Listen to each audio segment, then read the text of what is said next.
이번 순서 월드 스님의 고민 상담소 순서입니다. 비대면 시대 전화로 여러분들을 만나보고 있습니다. 전화 연결됐다고 하는데 한번 만나보겠습니다. 여보세요? 네, 여보세요. 네, 반갑습니다. 예, 스님 안녕하세요. 네, 안녕하세요. 예. 네, 어디에 사시는 잘 안- 누구죠? 잘 안 들려요. 네, 어디에 사시는 누구시죠? 저는 대전에 살고 있습니다. 네, 저는 하나 고민거리가 있는데요. 네, 네.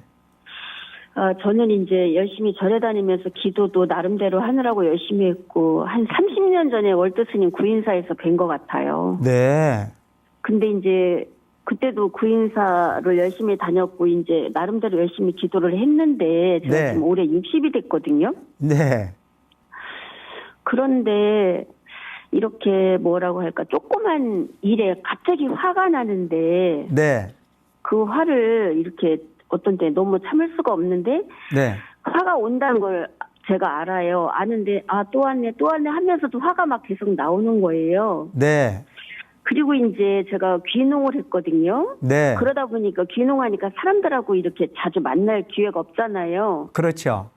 그런데 사람들하고의 갈등이 또 많아요. 네, 또 시골에 와서 살다 보니까 또 이렇게 집 근처에 산주하고 뭐 이렇게 소송도 하고 네, 그건 이제 몇 년 동안 참았다가 할 수 없이 이제 제가 한 거고 그리고 이제 지금은 동네 분들하고 잘 지내지만 이렇게 조금만 부딪히는 일이 상당히 많아서 제가 제 자신을 보고 나는 열심히 절에도 다니고 기도도 하려고 했는데 왜 이렇게 여러 사람들하고 분쟁이 많고 예, 그리고 또 이제 그 속에서 갑자기 올라오는 화를 감당을 못해서 네, 사람들이 많고 있고를 떠나서 그게 올 때 되면 저도 모르게 막 좀 부당함에 대해 제가 따지는 거예요. 네, 네, 근데 가는 데마다 부당함이 있어요, 스님. 네, 그 남편에 대한 미움과 원망이 많았는데 어느 날 그것이 싹 없어지는 경험을 했거든요. 네,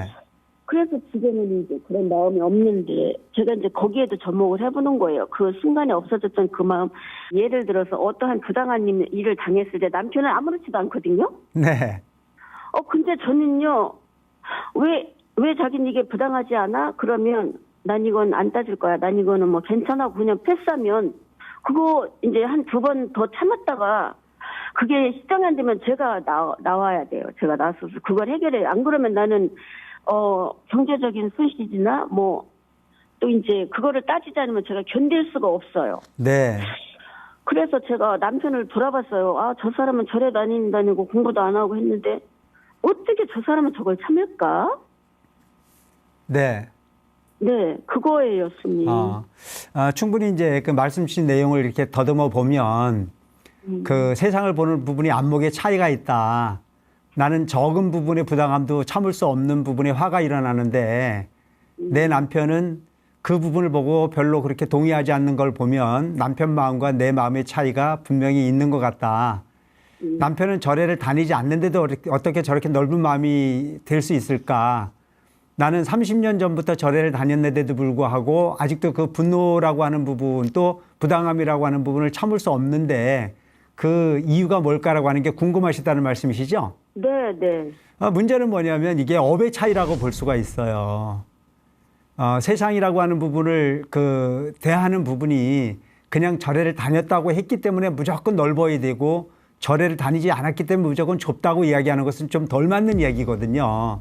그래서 부처님 가르침이라는 자체가 우리가 사는 세계를 사바세계라고 말씀하시지 않습니까? 네. 이 사바세계를 뭐라고 말씀하시냐면 가민의 땅이라고 말씀하셨어요. 달감자 참일인자. 참는 것을 달게 받아들이지 않으면 살기가 어려운 삶이 우리 삶이라는 이야기죠. 그런 면에서 봤을 때 우리 함께 살고 계시는 우리 처사님은 그만큼 세상을 좀 난자답게 폭넓게 그분도 마음이 없는 게 아닙니다. 충분히 보살님과 같은 공동의 생각을 갖고 있으면서도 그럴 수 있다라고 하는 걸로 참고 이해하니까 그게 이해가 되는 거지. 그 사람이라고 해서 옳고 그름의 판단을 못하는 건 결코 아니거든요. 그래서 보살님께서 지금 이렇게 사연을 주신 부분을 보면 보살님도 내가 이 세상을 살아가는 데는 참고 살아야 된다라고 하는 건 알고 계시는 거잖아요. 네, 그렇죠. 근데 그게 참아지지 않는다는 게 문제지 않습니까? 네. 그 참아지지 않는 부분 자체는 누구나에게도 다 그런 부분이 참을 수 없는 부분이 분노는 일어날 수 있습니다. 근데 그런 부분이 시간이 지나고 나면 그건 내가 그때 화 안 내도 낼 일인데 왜 화를 냈지라고 하는 걸로 가끔 후회가 될 때가 있나요? 그건 이제 저한테 어떤 순실이 안 왔을 때는 그런데요. 예를 들어서 소송 관계는 산주한테 6년 동안 남편이 하소연을 했어요. 이거 네. 나무 때문에 우리 농사가 피해를 많다. 네. 그런데 그 산주는요, 들은 척도 안 하고, 어떤 때는 해라, 안 했다, 조롱하는 채로, 그래서 제가 18년도에 화가 나가지고 소송을 해서 이번에 이제 완전히 항소까지 끝나서 제가 이겼거든요. 네. 결국은 이런 거는 제가 화가 나는 거고, 네. 하소하는 거에 대해 화가 팍 나는데, 어떤 때는 제가 미안하다고 상대방한테 화를 해요. 네. 그런데 이제 어쨌든 간에 지금 이 세상에 살면서 보면, 내가 좀 더 잘 살겠다, 좀 더 열심히 해봐야 되겠다, 뭔가 욕구가 강할수록 화가 많이 일어날 수 있습니다. 네. 근데 그 욕구라고 하는 부분만 가지고 세상을 살 수는 없지 않습니까? 그렇죠. 조금은 여유롭게, 조금 손해도 보고, 조금은 돌아갈 수 있는 부분이 환경을 통해 살되, 내가 일어나는 화를 조절하지 못하면 나만 손해지 않습니까? 그렇기 때문에 되도록이면은 화가 일어났을 때 그걸 잘 돌리지 않으면 내 건강도 잃어버리고 주변도 잃어버릴 수 있는 확률이 있거든요. 네. 그래서 되도록이면 우리가 부처님 믿고 수행한다는 얘기는 그만큼 세상을 근시안 쪽으로 보지 않고 멀리 본다는 이야기거든요. 그래서 네. 지금 현재 보는 손해가 영원한 손해가 아니고 멀리 보면 그것이 이익으로 돌아올 수도 있는 거거든요. 그래서 지금 소송 문제라든가 이런 부분은 보살님이 잘하셨다고 생각을 하는데, 그렇다고 해서 사사건건 옳고 그름을 너무 강하게 따지고 가다 보면 많이 아는 사람일수록 괴로움이 큰 겁니다. 네. 그래서 식자우한이라는 말이 있거든요.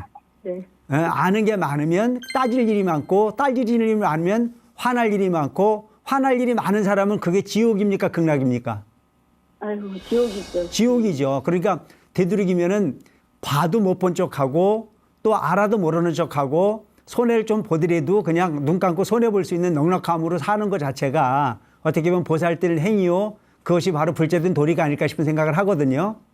네. 그래서 조금 손해 보는 듯 남편에게도 져주고 주변에게도 져주고 알고도 쏘가지고 모르도 쏘가줄 수 있는 부분이 마음을 가지고 세상을 살 필요가 있다. 제가 오늘 스님께 이 전화를 해서 우리가 미워하지 말아야지. 네. 그런 마음이 내가 안 한다고 그래서 없어지는 게 아니잖아요. 네.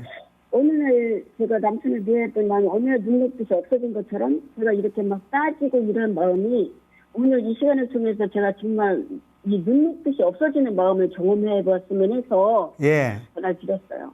잘하셨습니다. 관세음보살 많이 눈높이시 부르시고요.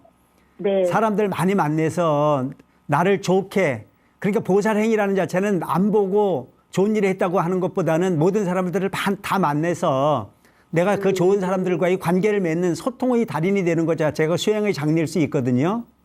네. 그래서 마을 사람들에게도 많이 베푸시고, 사람들이 조금 내 마음에 안 들어도 표현하지 마시고 되도록이면 좋게 봐줄 수 있도록 자꾸 연습을 해야 됩니다.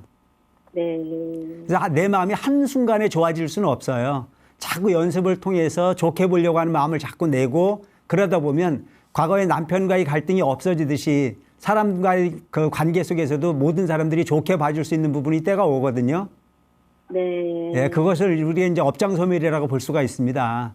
네. 예, 열심히 정진하시고 기도 열심히 하셔서 넉넉한 마음으로 행복한 삶의 주인공이 될 수 있기를 바랍니다. 네. 감사합니다. 네, 보살님 고맙습니다. 네, 감사합니다. 건강하세요. 네, 감사합니다. 우리가 살다 보면 내 마음 같은 경우가 흔치 않습니다. 내 입에 있는 혀도 내가 물어뜯는 경우가 있듯이 사람과 사람의 관계를 맺어가는 데 있어서는 좋은 사람도 있고 그렇지 못한 사람도 있습니다. 그렇지 못한 사람을 많이 만나는 것은 지옥이고, 내 마음에 드는 사람을 많이 만나면 극락일 수 있습니다. 근데 그것은 절대적 환경이 아닙니다. 내가 내 마음을 얼마만큼 넉넉하게 쓰고 내가 나를 얼마만큼 내려놓느냐에 따라서 내 주변에 좋은 사람이 많아질 수도 있고 그렇지 못한 경우도 생길 수 있습니다.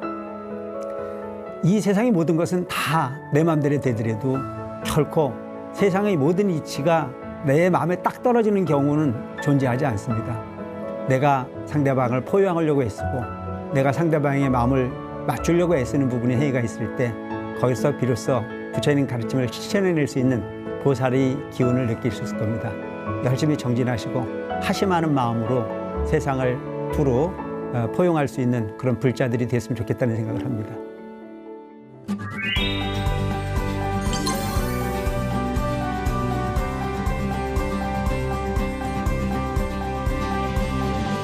올토스님이 고민상담소 어떤 이야기도 좋습니다. 평소 답답한 마음 이 시간 털어놓으시기 바랍니다. 연락처 남겨주시면 저희 스태프진이 연락을 드려서 여러분들의 사연을 미리 들어보도록 하겠습니다. 전화 연결됐다고 하는데 한번 전화 받아보겠습니다. 여보세요? 여보세요? 네, 반갑습니다. 예, 안녕하십니까? 예. 네, 어디 사시는 누구시죠? 예, 부산 초량에 사는 박가뿐이랍니다. 네, 박감분 보살님 반갑습니다. 아, 예, 안녕하십니까? 네, 어떤 사연을 전해주셨나요? 예? 어떤 사연을 전해주셨습니까? 아, 예, 저희 집에 조상 제사를 네. 제가 이 가문의 시집어가 56년을 모시서예. 네. 그런데 요즘 젊은 애들이 제사를 그렇게 신경 써서 이 대사롭지 않게 생각을 했어서 저희 네. 집에는 아들이 하나 있거든요. 네. 딸은 둘이 출가를 하고 아들도 결혼을 해가지고 실패를 했어요. 예. 그래 하고 지 혼자 이제 직장을 저래 외지에 나가서 하고 있는데 예. 우리 집에 대주 양반이 연세가 88이거든요. 네. 그래 연세가 맞는데 올 9월 9일날 제사를 떡 모신다고 절을 하고 계신데 이러다가 갑자기 무슨 일을 당하면 이 제사를 어떻게 하겠나 싶어 걱정이 되더라고요. 네. 그래서 네 있을 때 이 제사를 어떻게 정리를 하고 가야지 이 허공이 떼어놓고 가면 이 젊은 것들이 제사를 제대로 못 모시면은 어떡하나 하는 걱정이 났어요. 네. 그래 저 나름대로 생각에 예. 제가 다니는 절에 가서 천도식을 조상 천도식을 해서 제사를 상청을 씌우고 안 모시면 안 되겠나 그래 네. 생각을 했습니다. 네. 그래 하도 답답해서 네. 그 스님이 텔레비 이래 시청을 하면서 참 답답한 그거를 다 그거를 해 주더라고요. 네. 그래서 나도 월도 스님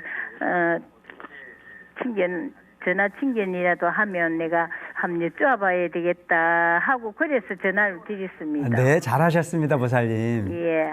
어쨌든 이렇게 그 조상 제사를 50여 년 이상 지내 오셨고 연세가 높아지셨는데 예. 당연히 이제 자녀분이 받아서 제사를 잘 지내주기를 바랬지만 예. 자녀분이 형편이 또 그 제사를 지낼 수 있는 형편이 안 되고 보니까 예. 얼마나 걱정이 많으시겠습니까?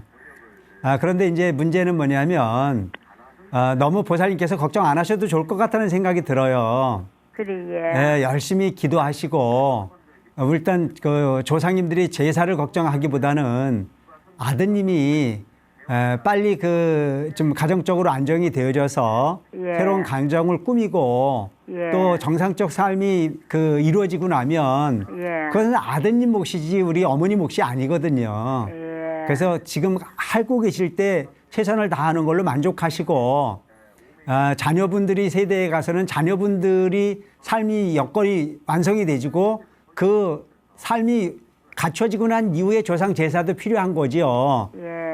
본 아들이 삶이 편안하지 않는데 조상 제사만을 걱정할 필요는 없지 않습니까?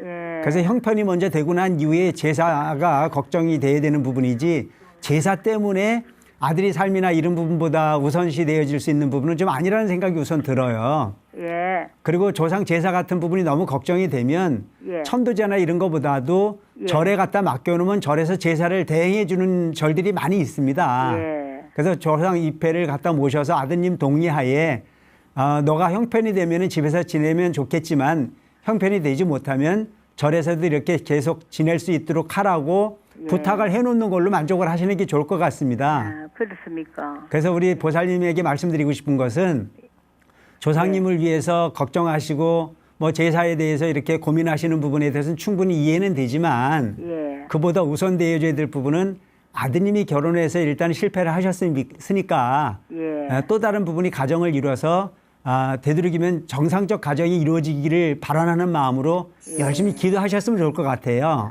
예. 그래서 아드님 행복이 먼저거든요. 예. 그래서 아드님 위해서 열심히 정진하시고 또한 그 조상님 위해서도 너무 고민하지 마시고 형편에 따라서 움직이는 게 제사지 제사를 위해서 모든 부분을 다 포기하는 것은 그건 제대로 된 부분의 그 지혜로움이라 보기가 어렵거든요. 예. 예, 열심히 기도하시고 예. 자녀분들과 더불어서 행복한 가정 이뤄가시기 바랍니다. 아우, 예. 감사합니다. 고맙습니다, 보살님. 예, 감사합니다. 감사합니다. 예. 부처님 가르침을 보면 과거신 불가득이요 미래신 불가득이라고 하셨습니다. 오늘날 우리 산 삶을 보면 지나간 거에 많은 후회를 하고 오지 않은 일에 대해서 미리 당겨서 고민하는 경우들도 무척 많습니다. 현실의 삶을 최선을 다해 살다 보면 과거도 미래도 결코 불안하지 않아도 될 겁니다. 오늘 전화 주신 이 박갑순 보살님 보면 조상을 위해서 내가 크나큰 죄를 짓는 게 아닐까 싶은 생각에 많은 고민을 하시는 것 같은데요. 최선을 다하는 것으로서 만족해야 될 일이지 아들의 몫이나 그 이후의 몫까지 소급해서 고민할 일은 결코 아니라는 생각이 듭니다. 무쪼록 지혜로움으로써 부처님 열심히 믿으시고 부처님 가르침을 실천하셔서 현실 가정에 만족을 얻어낼 수 있는 부분이 가정을 이루시고 그리고 미래 조상을 위해서 마음을 낼 수 있는 그런 여유로움을 가져보셨으면 좋겠다는 생각이 듭니다.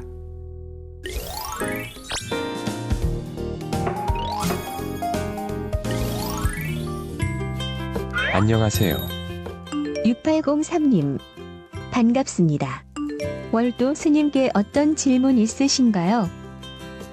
네, 궁금한 점이 있습니다.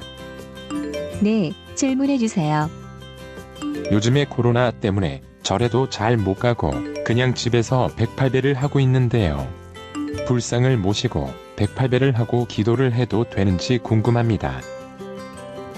신행생활 하시는데 가정에서 불상을 모시고 기도를 올려도 되는지가 궁금하시군요. 맞습니다. 누구는 불상을 집에 함부로 모시면 큰 화가 있다는 말도 해서요. 네, 그 궁금증 월도 스님 초대해 여쭤보겠습니다.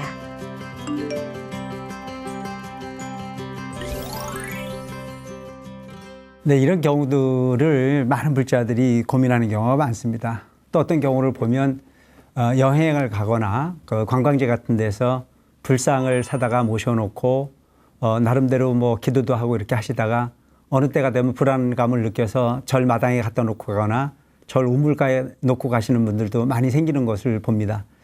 무엇보다 중요한 부분은 108배. 참 요즘 그 현대인들에게 꼭 필요한 장르의 수행법이 아닐까 싶은 생각을 합니다. 지금 사연 주신 분은 내용이 바로 그 108배를 해서 부처님 가까이에 다가서고 싶은데 그냥 108배를 하는 것보다는 불상을 모셔서 하는 게 어떻겠는지라고 하는 게 궁금하고 또 많은 사람들은 불상을 모시는 게 옳다.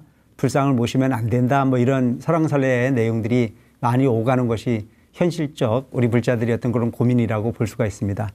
무엇보다 먼저 우리가 한번 좀 생각하고 넘어갈 부분 중에 하나가 뭐냐면 불상은 그야말로 법답게 모셔야 불상의 가치가 있는 것이지 불상의 모습을 갖다 놓고 그냥 마구제비로 절을 하거나 마구제비로 향을 꽂거나 했을 때는 결코 모시지 않는 것만 못한 결과를 만드는 경우가 많이 있습니다. 그래서 되도록이면 각 가정에서는 개인 불상을 모셔서 참배를 하거나 법답게 모실 수 있는 환경이 아니라면 차라리 모시지 않고 깨끗한 환경을 통해서 108배를 마음속으로 부처님을 그려서 108배를 해도 별 무리가 없을 거라는 쪽에 생각을 합니다.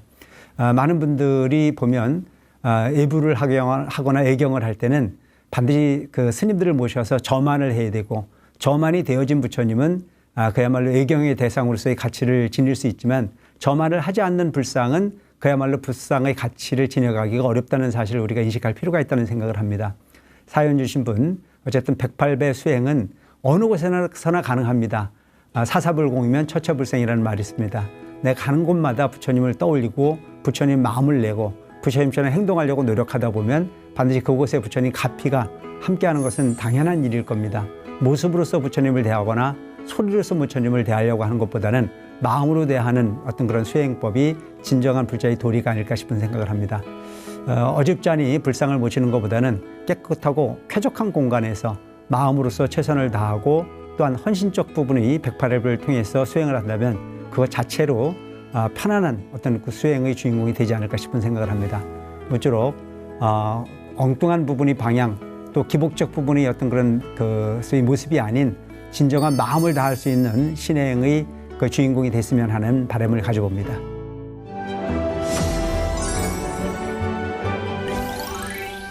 맹자의 가르침 가운데 진애자, 기태숙이라는 말이 있습니다. 나아가는 것이 빠른 자는 그 물러남도 빠르다라는 뜻인데요. 중요한 것은 빨리 가는 것이 아니라 멀리 가는 것입니다. 빨리 간다고 결코 멀리 가는 것은 아니겠죠. 빨리 가다 오히려 지쳐 쓰러지거나 자만심이 생겨 낭패를 보는 경우도 많이 보게 됩니다. 내실을 무시한 채 속도만 강조하다 보면 오히려 실패를 맛보게 될 수도 있죠. 인생은 좀 더 멀리 보고 가야 함을 여러분도 새겨보셨으면 좋겠습니다. 자, 모두 행복한 한 주 보내시고요. 저는 다음 시간 다시 뵙겠습니다. 성불하십시오.